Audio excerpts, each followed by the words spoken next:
Mayong adlaw katawhan sa Dios sa tibuok nga Misamis Occidental o dinhi sa Archdiocese sa Osamis sa tanan diin kining atong sibya na hiabot ingon man usab sa ato nga mga mag-uuma ug mga mananagat. Ato gyud gini ampo ang mga mag-uuma ug mananagat kay kun wala sila lisod gyud kaayo ang atong panginabuhi. Labi na niya taning COVID-19.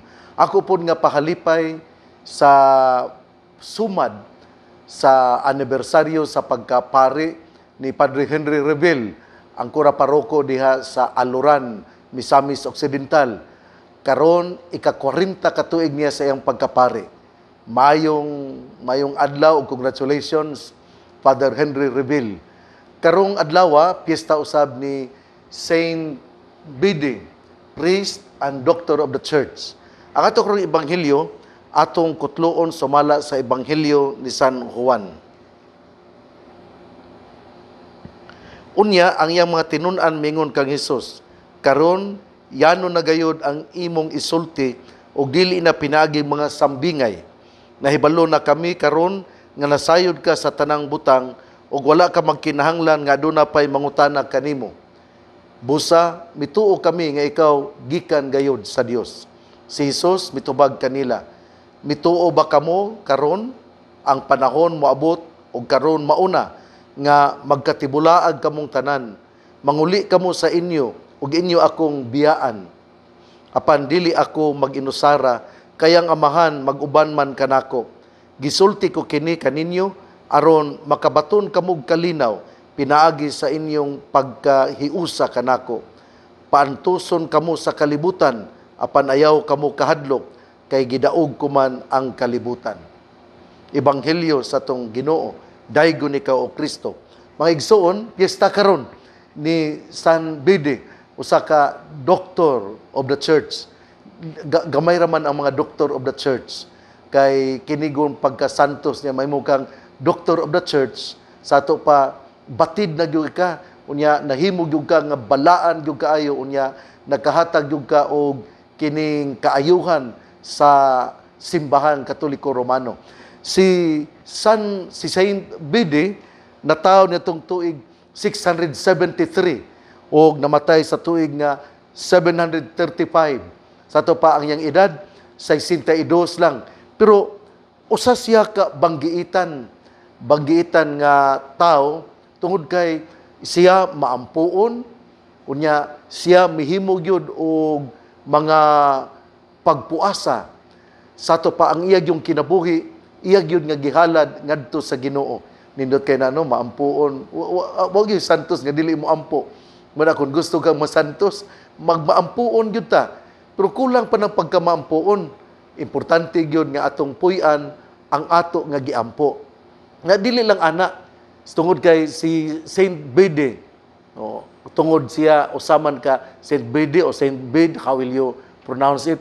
Si Saint Bede, usaman ka monk, usaman siya ka monk, unya iyag yung gihalad ang iyang kaugalingon sa pagtuon o pagpamalandong sa balaan nga kasulatan. Sa ito pa ay, he spent his life reflecting the Word of God and also trying to put into action the Word of God in his life. In fact, in order that his life really become a source of inspiration, he studied hard the Holy Scriptures. And because of that, he also translated the Gospel of John into English from Hebrew, then to Latin, then to English. That is why we have now the Gospel of John translated into English done by Saint Bede. And because of that, he really gave his life translating the Gospel of John. And in fact, after translating the last chapter of the Gospel of John, he shouted, "All finished, consummatum est." And then after that, he died. He died in his cell, in his room. Namatay siya sa iyang kwarto, kunya gahalad yun siyang kaugalingon alang sa Ebanghelyo ni San Juan. Bekaron, mga lain nga mga tinuhuan. Di manggikan yun ang ibang mga ebanghelyo kinsa may ga-translate. Ang Katoliko man, the Roman Catholic Church.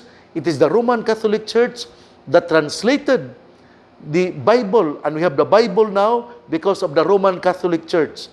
Without the Roman Catholic Church, we will never have the Bible. It started through the printing press of Gutenberg, then so on and so forth. But really, it is the Roman Catholic Church who really translated the Bible into our dialect. Mao na nga katong mo claim nga ang Biblia gikan nila dili mo oy ang sinugdanan ang kuan gyud ang Katoliko Romano. So ang aturong ebanghelyo nindot kaayo.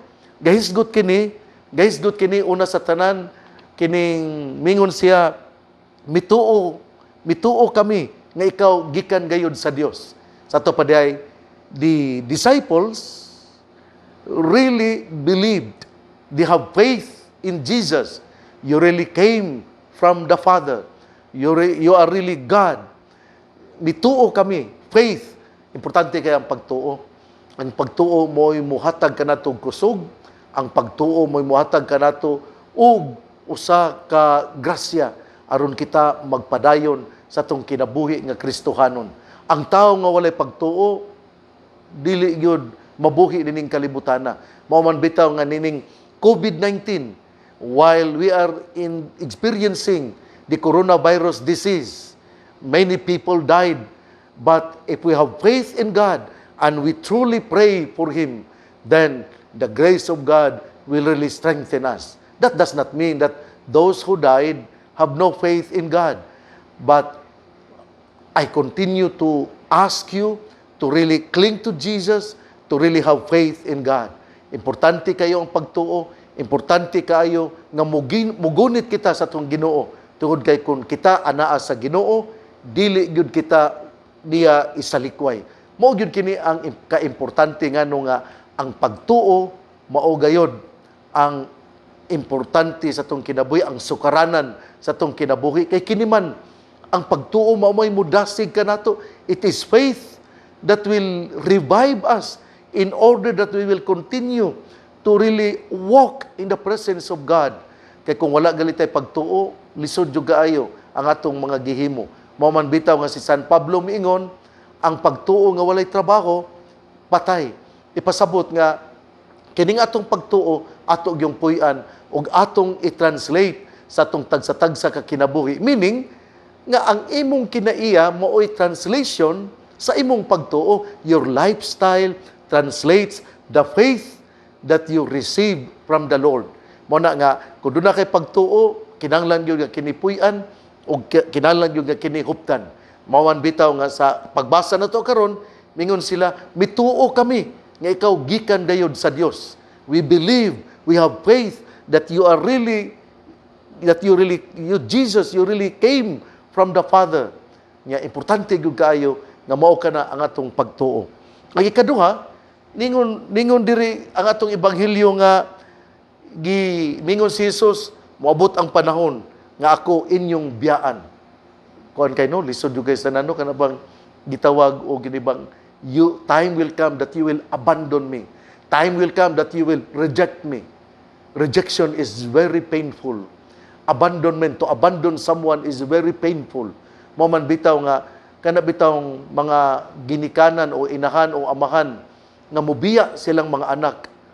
Unsa kay inyong kasing-kasing ana no?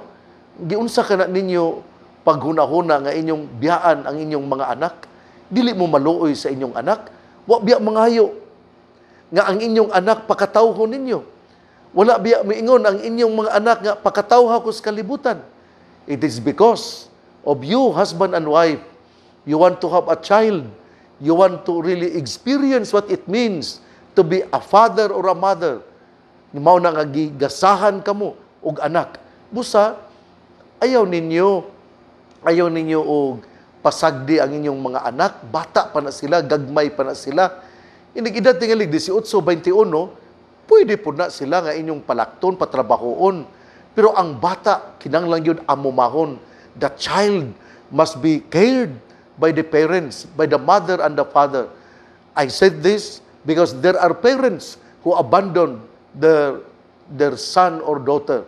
Inyong biyaan ang inyong mga anak, inyong biyaan ang inyong anak nga babae, inyong biyaan ang inyong anak nga lalaki, ang bata inyong biyaan, dili ka na maayo.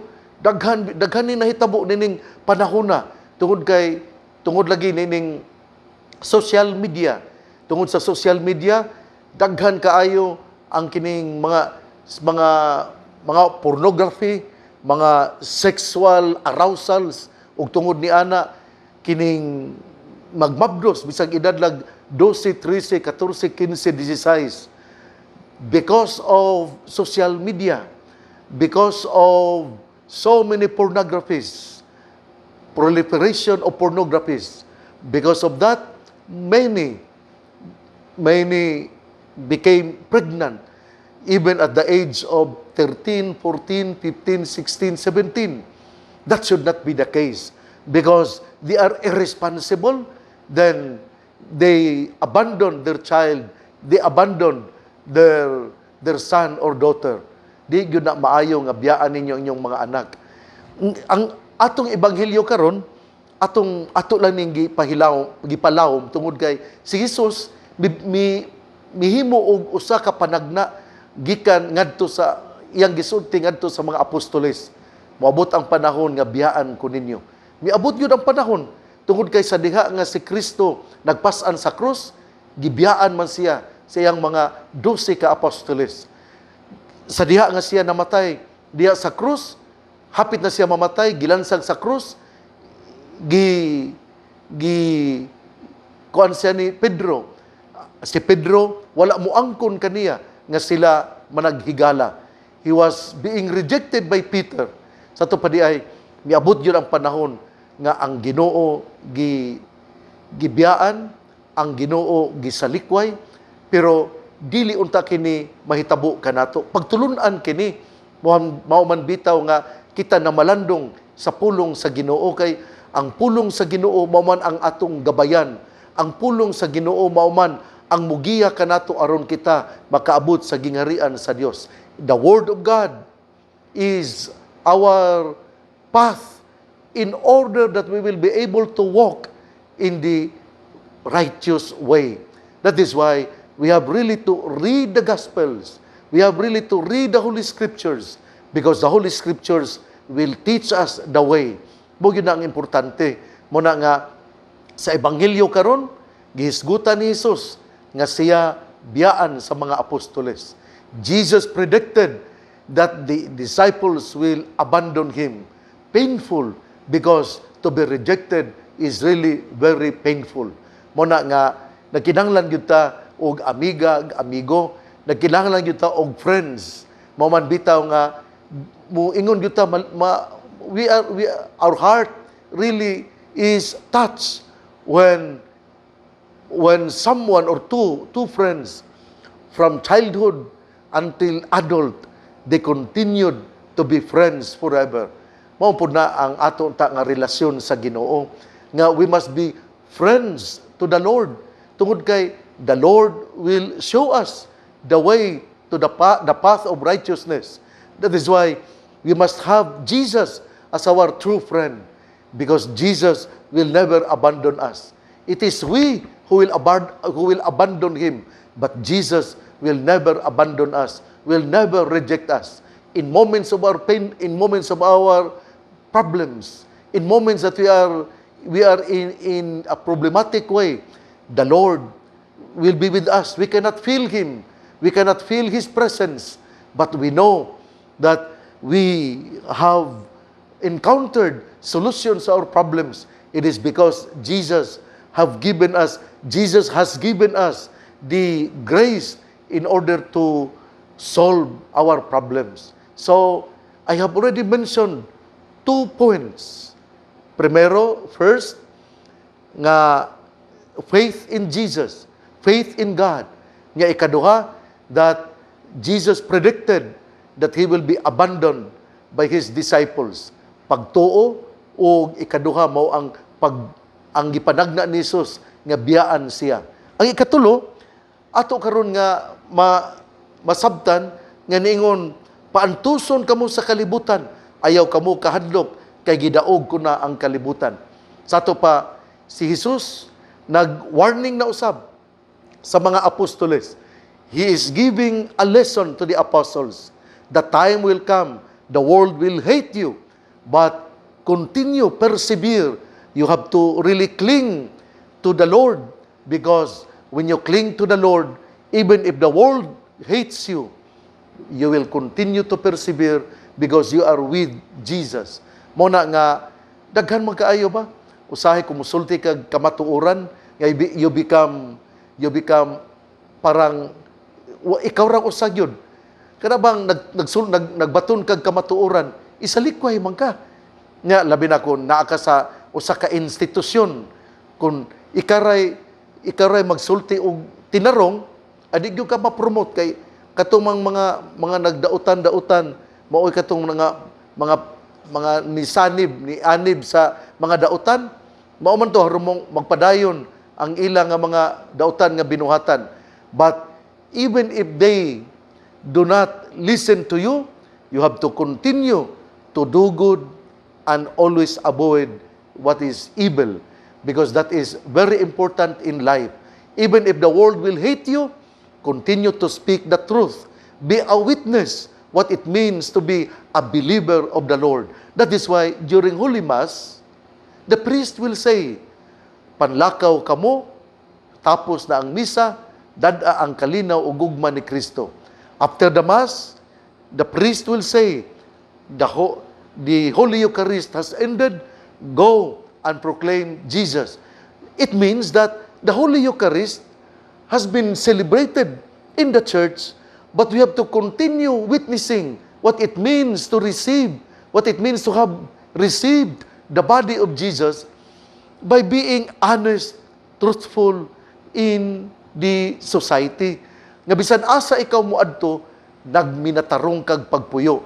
Mao ka na ang tao nga nakadawat o nakadawat sa Ginoo. Kung nadawat nimo ang Ginoo, imo yung puy-an ang pagkamatarong. Friends, I have shared to you 3 points.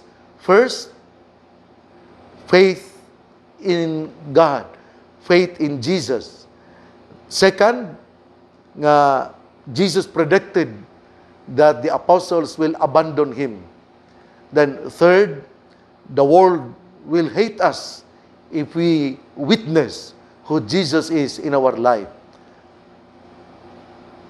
Ang pulong ni Jesus nga mao ang gabayan natong tanan, importante kaayo sa atong kinabuhi, kay ang pulong sa atong Ginoo nga naa sa Biblia mao man ang mugiya kanato ug ang ngayang pamalandungan, pamation ug paningkamutan nga mapuy-an. Bulahan ang tao nga nagpuyo sa pulong sa Ginoo. Sama siya sa kahoy nga gitanom, daplin sa usa ka sapa, kansang dahon dili gayud malaya. Timpo sa timbunga, siya mamunga. Igsuon, nining COVID-19, mudangop kita sa panabang sa mahal nga Birhen Maria. Nining COVID-19, atong iampo nga ang mga scientists, mga biologists, makakaplag na unta o medisina aron masumpo kining coronavirus disease. Uban sa panabang sa mahal nga Birhen Maria, nga gisangpit sa mga misamisnon nga Birhen sa kuta, ang Ginoo magapanalangin kanato sa ngalan sa Amahan, sa Anak ug sa Espiritu Santo. Amen.